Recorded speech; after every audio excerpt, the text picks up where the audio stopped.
Mulut hang ni memang busuk dengan kurajak sangat lah. Kau ni.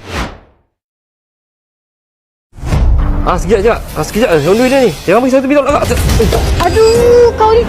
Aduh, kau ni buta ke? Kau tahu tak begitu panas sampai melecur dengan aku. Cik, saya minta maaf cik. Saya tersadung tadi kat sana. Saya minta maaf sangat. Maaf cik, saya betul-betul tak sengaja.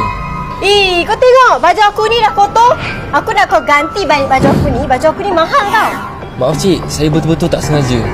Lagipun, baju cik mahal. Saya tak mampu cik. Siapa apa ni? Ada apa-apa masalah kah? Budak Grab miskin ni, dia tumpahkan sup kena saya. Habis tangan saya melecur. Tak apalah dek.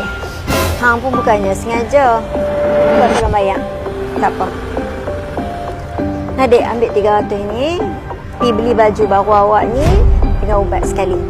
Nah ambil. Kau sabar sangat. Aku tak nak duit kau. Yang kena bayar ni budak miskin ni.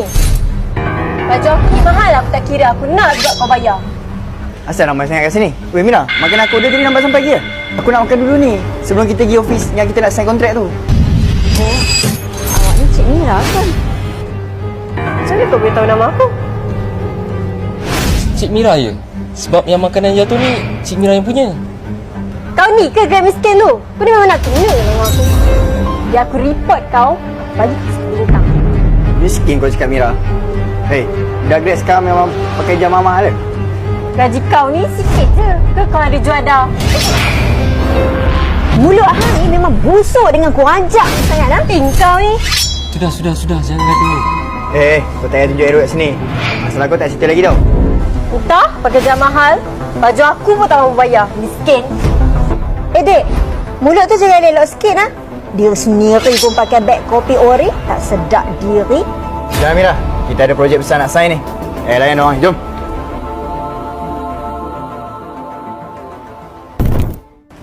Besar juga ada office dia. Tu, memang macam orang adik. Best kan? Jom.